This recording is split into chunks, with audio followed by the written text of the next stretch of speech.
आप सभी विद्यार्थियों का हार्दिक स्वागत है। आज हम क्लास 9th के सामाजिक विज्ञान के अनुभाग 4 यानी अर्थशास्त्र का अध्ययन करेंगे और इस दूसरे चैप्टर का नाम है संसाधन के रूप में लोग। इसके पहले हम लोगों ने पालमपुर कहानी का बहुत ही आसान तरीके से अध्ययन किया था। तो सर्वप्रथम हम इस चैप्टर के बारे में जान जाएं कि संसाधन के रूप में लोग, इससे क्या आशय होता है। तो संसाधन के रूप में लोगों से आशय है श्रम शक्ति के स्रोत मानव से है। यह जनशक्ति की अर्थव्यवस्था पर दायित्व से अधिक परिसंपत्ति के रूप में व्याख्या करने का प्रयास है। श्रम उत्पादन का एक अनिवार्य साधन है। इसकी आपूर्ति देश की कार्यशील जनसंख्या द्वारा होती है। यह कार्यशील जनसंख्या ही मानवीय संसाधन है। जब शिक्षा, प्रशिक्षण और चिकित्सा सेवाओं में निवेश किया जाता है तो वही जनसंख्या मानव पूंजी में बदल जाती है। वास्तव में मानव पूंजी कौशल और उनमें निहित उत्पादन के ज्ञान का भंडार है। तो हम लोग इस चैप्टर को क्वेश्चन वाइज अध्ययन करेंगे जिससे कि आप लोगों को पढ़ने में आसानी हो। और जो बच्चे इस चैनल पर नए हो कृपया इसे सब्सक्राइब कर लें जिससे कि उनकी तैयारी बहुत अच्छे से हो सके। तो आइए बिना रुके हम इसे अब शुरू करते हैं और आप सभी लोग वीडियो पूरा देखिए जिससे आपको समझ में आए। तो आइए अब हम शुरू करते हैं चैप्टर 2 क्लास 9th संसाधन के रूप में लोग।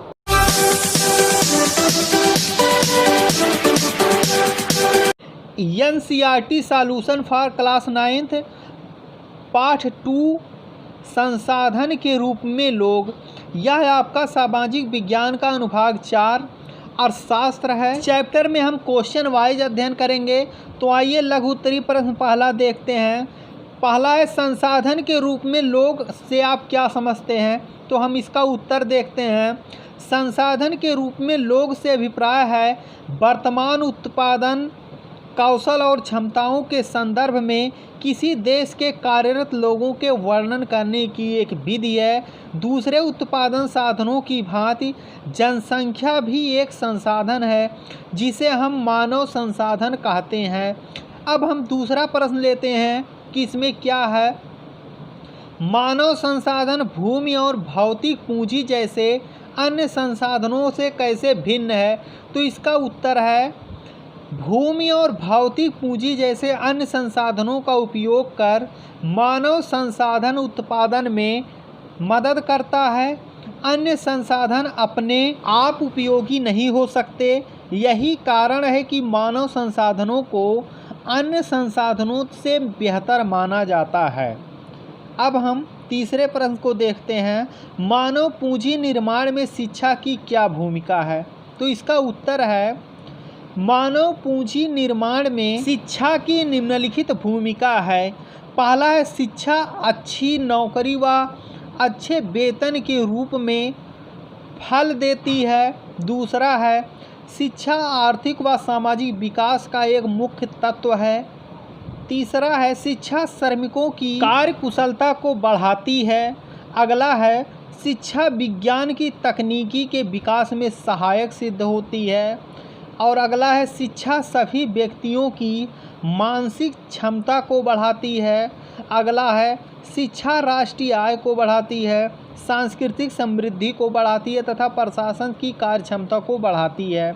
शिक्षा व्यक्तियों की आर्थिक विकास की प्रक्रियाओं में सक्रिय भागीदारी द्वारा आर्थिक विकास की दर को बढ़ाती है। यानी शिक्षा के द्वारा ही सबका विकास यानी आपका विकास और देश का विकास हो सकता है। अगला क्वेश्चन है मानव पूंजी निर्माण में स्वास्थ्य की क्या भूमिका है। उत्तर है मानव पूंजी निर्माण में स्वास्थ्य एक महत्वपूर्ण भूमिका निभाता है। अच्छा स्वास्थ्य श्रमिकों की निपुणता को बढ़ाता है। किसी व्यक्ति का स्वास्थ्य उसे अपनी क्षमता को प्रदान करने और बीमारियों से लड़ने की शक्ति प्रदान करता है। स्वास्थ्य किसी व्यक्ति के कल्याण को मापने का एक अपरिहार्य आधार भी है। अगला प्रश्न है कि व्यक्ति के कामयाब जीवन में स्वास्थ्य की क्या भूमिका है। तो इसका उत्तर है एक व्यक्ति का स्वास्थ्य उसे उसकी क्षमता का एहसास कराने में मदद करता है और उसे बीमारी से लड़ने की क्षमता भी देता है। एक अस्वस्थ व्यक्ति संगठन और राष्ट्र के लिए एक दायित्व है। किसी व्यक्ति का स्वास्थ्य सीधे उसकी कार्यक्षमता से जुड़ा होता है। अस्वस्थ व्यक्ति की तुलना में एक स्वस्थ व्यक्ति अधिक कुशलता से और अधिक उत्पादकता के साथ काम कर सकता है। अब हम 6वां प्रश्न देखते हैं। प्राथमिक, द्वितीयक और तृतीयक क्षेत्रकों में किस तरह की विभिन्न आर्थिक क्रियाएं संचालित की जाती हैं?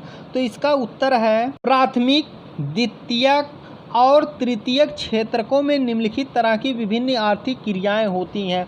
हम इसमें देखेंगे प्राथमिक में कौन आते हैं, द्वितीयक में और तृतीयक क्षेत्र में किस तरह की आर्थिक क्रियाएं होती हैं और किस तरह से संचालित की जाती हैं। तो पहला है कृषि, वानिकी, पशुपालन, मत्स्य पालन, मुर्गी पालन व खनन प्राथमिक क्षेत्र की क्रियाएं हैं, वेरी इंपॉर्टेंट है। और दूसरा है उत्खनन व विनिर्माण, द्वितीयक क्षेत्र द्वारा संचालित क्रियाएं हैं। और अगला है व्यापार, परिवहन, संचार, बैंकिंग, शिक्षा, स्वास्थ्य, बीमा सेवाएं आदि तृतीयक क्षेत्र द्वारा संचालित मुख्य क्रियाएं हैं। यह बहुत ही इंपॉर्टेंट क्वेश्चन और आपका एग्जाम में हर वर्ष आता है। अगला क्वेश्चन है आर्थिक और गैर आर्थिक क्रियाओं में क्या अंतर है? तो इसका उत्तर हम देख लेते हैं। आर्थिक क्रियाएं और गैर आर्थिक क्रियाएं, इन दोनों में हमें अंतर जानना है। तो इसका जो पहला अंतर है, आर्थिक क्रियाएं व्यक्तिगत आय को बढ़ाती हैं जबकि गैर आर्थिक क्रियाएं व्यक्तिगत आय को घटाती हैं। दूसरा अंतर है आर्थिक क्रियाएं अर्थव्यवस्था में वस्तुओं व सेवाओं का प्रवाह करती हैं जबकि गैर आर्थिक क्रियाएं अर्थव्यवस्था में वस्तुओं व सेवाओं का प्रवाह रोकती हैं। अब इसका जो अगला अंतर है, यदि आर्थिक क्रियाओं में वृद्धि होती है तो समझना चाहिए कि अर्थव्यवस्था समृद्ध हो रही यानी बढ़ रही है, जबकि गैर आर्थिक क्रियाओं में वृद्धि यानी अर्थव्यवस्था का पतन को दर्शाती है। अगला अंतर है आर्थिक क्रियाएं राष्ट्रीय आय को बढ़ाने में योगदान देती हैं जबकि गैर आर्थिक क्रियाएं राष्ट्रीय आय को घटाने में योगदान नहीं देती। अगला क्वेश्चन है महिलाएं क्यों निम्न वेतन वाले कार्यों में नियोजित होती हैं? क्यों कम वेतन वाले कार्यों में ये लगी होती हैं? तो इसका उत्तर होगा शिक्षा और कौशल बाजार में किसी भी व्यक्ति की कमाई के प्रमुख निराधक हैं।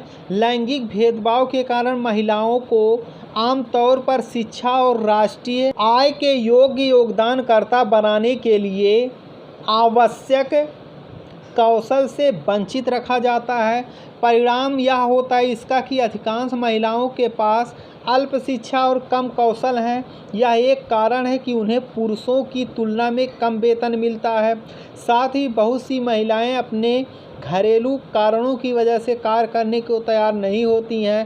कार्यस्थल पर महिलाओं को उचित सुरक्षा नहीं प्राप्त हो पाती है। ऐसा समझा जाता है कि वे शारीरिक रूप से निर्बल होती हैं, यानी कि हमें महिलाओं को इस दृष्टि से नहीं देखना चाहिए और समान अवसर प्रदान करना चाहिए।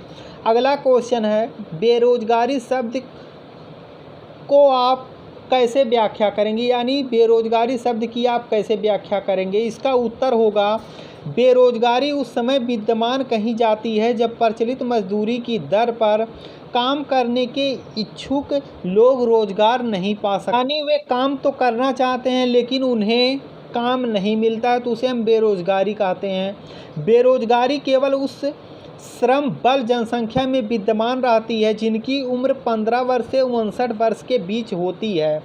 अगला आपका प्रश्न है प्रच्छन्न और मौसमी बेरोजगारी में क्या अंतर है? वेरी इंपॉर्टेंट क्वेश्चन है। प्रच्छन्न बेरोजगारी और मौसमी बेरोजगारी में अंतर। तो पहला है प्रच्छन्न बेरोजगारी के अंतर्गत वह श्रमिक आते हैं जो श्रमिकों की संख्या में बढ़ोतरी करते हैं परंतु उत्पादन में कोई योगदान नहीं देते हैं। उन्हें काम से हटा देने पर भी उत्पादन में कोई कमी नहीं जाती है। जबकि मौसमी बेरोजगारी वह है जिसमें श्रमिकों को वर्ष के कुछ खास महीनों में कार्य प्राप्त होता रहता है। अब इसका हम लोग दूसरा अंतर देख लेते हैं, जो यह प्रायः ग्रामीण क्षेत्रों में पाई जाती है जबकि मौसमी बेरोजगारी ग्रामीण और शहरी दोनों क्षेत्रों में पाई जाती है। यह प्रायः कृषि क्षेत्र में पाई जाती है जबकि मौसमी बेरोजगारी यह प्रायः कृषि आधारित उद्योगों में भी पाई जाती है। अगला प्रश्न देखते हैं शिक्षित बेरोजगारी भारत के लिए एक विशेष समस्या है।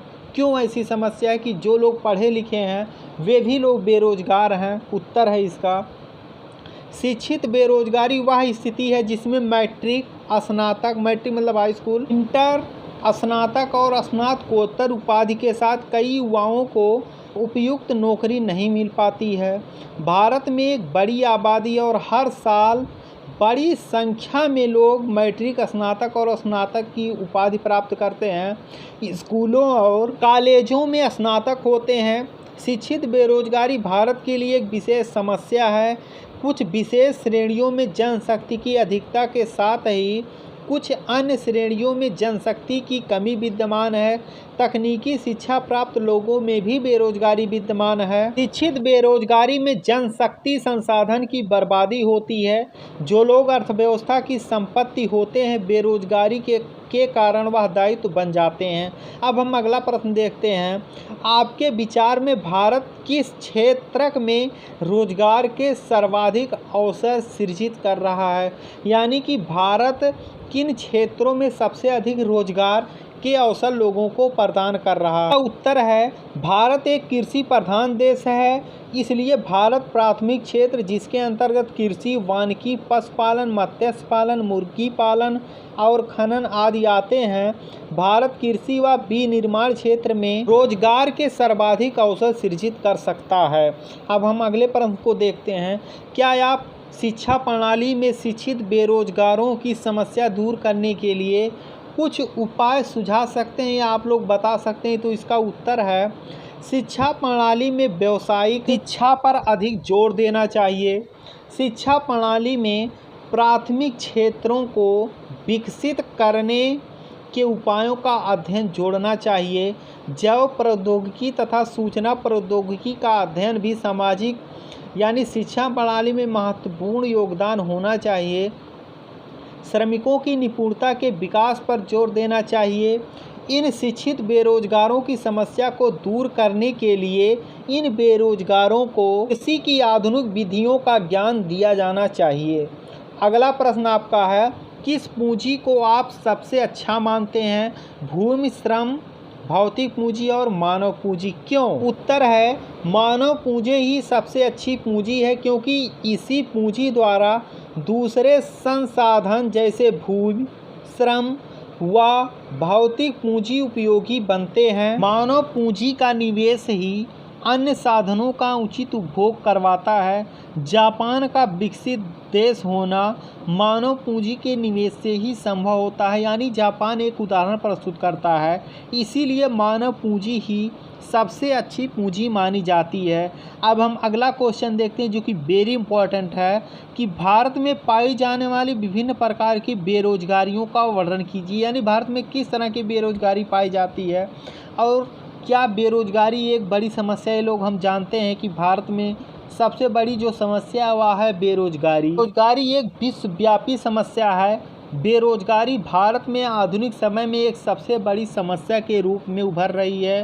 बेरोजगारी का तात्पर्य उस अवस्था से है जब कार्य करने योग्य व्यक्ति जो कि कार्य करने हेतु तत्पर यानी कार्य करना चाह रहा किंतु उन्हें कोई रोजगार नहीं मिल पाता है, जिनसे उन्हें नियमित आय प्राप्त नहीं होती। यानी कार्य करना चाहता, काम नहीं मिलता, तो उसे हम बेरोजगार कहते हैं। बेरोजगारी की समस्या अल्प विकसित देशों में ही नहीं अपितु विकसित देशों में भी दिखाई देती है, किंतु इसकी प्रकृति अल्प विकसित देशों में विकसित देशों की अपेक्षा बहुत भी अलग होती है।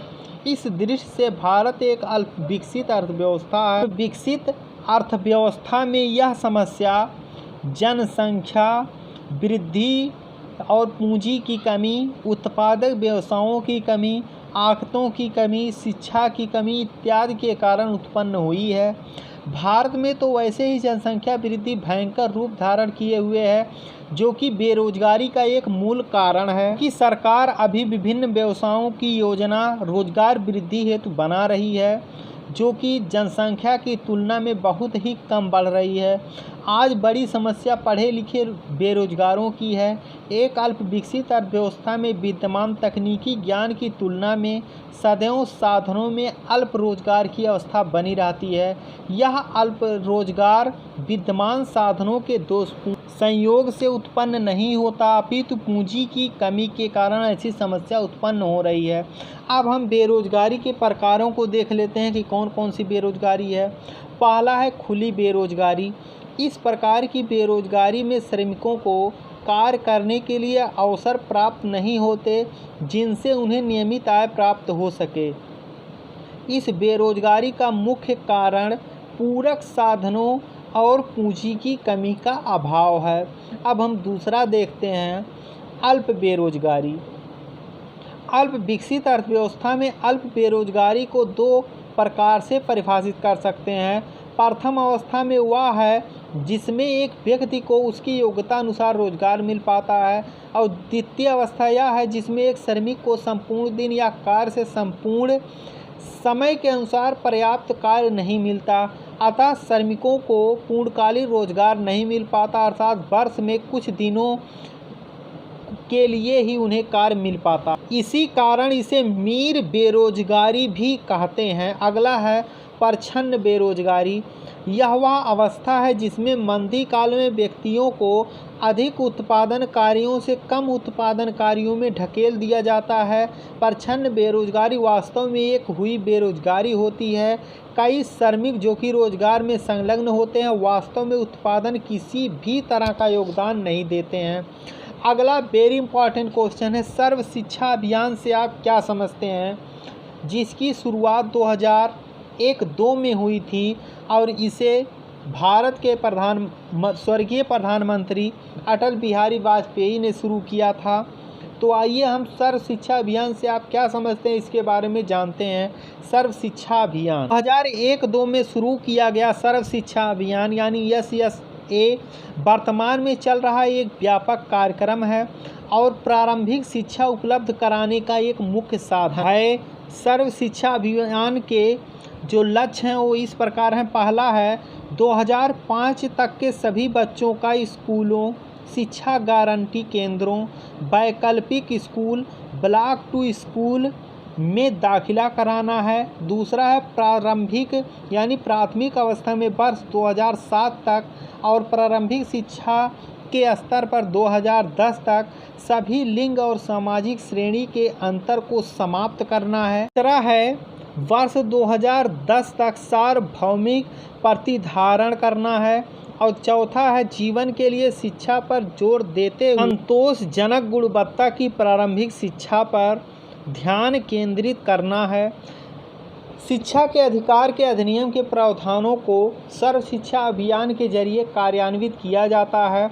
शिक्षा के अधिकार अधिनियम 2009 की आवश्यकताओं के अनुरूप के तौर तरीकों में आवश्यक संशोधन किए गए हैं। राज्यों के भागीदारी में कार्यान्वित सर्व शिक्षा अभियान 6 से 14 वर्ष के आयु के वर्ग में 209 मिलियन बच्चों की आवश्यकताओं को पूरा करता है या 9.72 लाख विद्यमान प्राइमरी और अपर प्राइमरी विद्यालयों तथा 36.95 लाख अपर अध्यापकों को कवर करता है। यह कार्यक्रम पूरे देश में लागू किया जाएगा। इसमें बालिकाओं, अनुसूचित जातियों, जनजातियों के छात्रों तथा दुष्कर परिस्थितियों में रह रहे छात्रों में अभी तक स्कूल नहीं है जहां पर वहां नए स्कूल खोलना तथा अतिरिक्त कक्षाओं हेतु नए कमरे, शौचालय, रखरखाव, स्कूल सुधार अनुदान के माध्यम से नए स्कूल खोलना और वहां पुष्ट करना शामिल है। इस योजना के अंतर्गत 6 से 11 वर्ष तक की आयु के सभी बच्चों को वर्ष 2007 तक 5 वर्ष की तथा 11 से 14 वर्ष तक की आयु के बच्चों को 8 वर्ष की उच्च प्राथमिक शिक्षा प्रदान करने हेतु केंद्र सरकार द्वारा राज्य सरकारों के सहयोग से पूरा प्रयास किया जा रहा है। आज भी ज्ञातव्य है कि सभी की शिक्षा उपलब्ध कराने के लिए यूनेस्को ने सन 2015 तक की समय सीमा निर्धारित की है। सर्व शिक्षा अभियान के बेहतर एवं समग्र क्रियान्वयन हेतु प्रधानमंत्री की अध्यक्षता में राष्ट्रीय सर्व शिक्षा अभियान मिशन भी स्थापित किया गया है। इस कार्यक्रम के अंतर्गत बालिका छात्रों तथा कमजोर वर्गों के बच्चों पर विशेष ध्यान दिया गया है। इन छात्रों को ध्यान में रखकर विभिन्न कदम उठाए गए हैं, जैसे मुफ्त पाठ्य सामग्री उपलब्ध कराना, मुफ्त ड्रेस वितरित करना, भोजन उपलब्ध कराना और डिजिटल डिवाइस को ख़त्म करने के लिए सर्व शिक्षा अभियान के अंतर्गत ग्रामीण क्षेत्रों में कंप्यूटर शिक्षा भी प्रदान की जाएगी। यानी सर्व शिक्षा अभियान के अंतर्गत 6 से 14 वर्ष तक के बच्चों को निःशुल्क शिक्षा प्रदान किया जा रहा है। तो इसी तरह के वीडियो जो आप सभी लोग पाते रहें, इस चैप्टर में आपको क्वेश्चन वाइज पढ़ाया जा रहा है, जिससे कि आप लोग किताब में देखकर और अच्छी तरह से क्वेश्चन वाइज लिख सकें और अध्ययन कर सकें। तो बच्चे इस चैनल पर नए हों, कृपया इसे सब्सक्राइब कर लें, जिससे कि उनकी तैयारी बहुत ही अच्छे से हो सके। और यदि आप सभी लोगों को वीडियो पसंद आया हो तो लाइक कीजिए, नहीं तो डिसलाइक कीजिएगा। आप सभी विद्यार्थियों का पूरा वीडियो देखने के लिए धन्यवाद।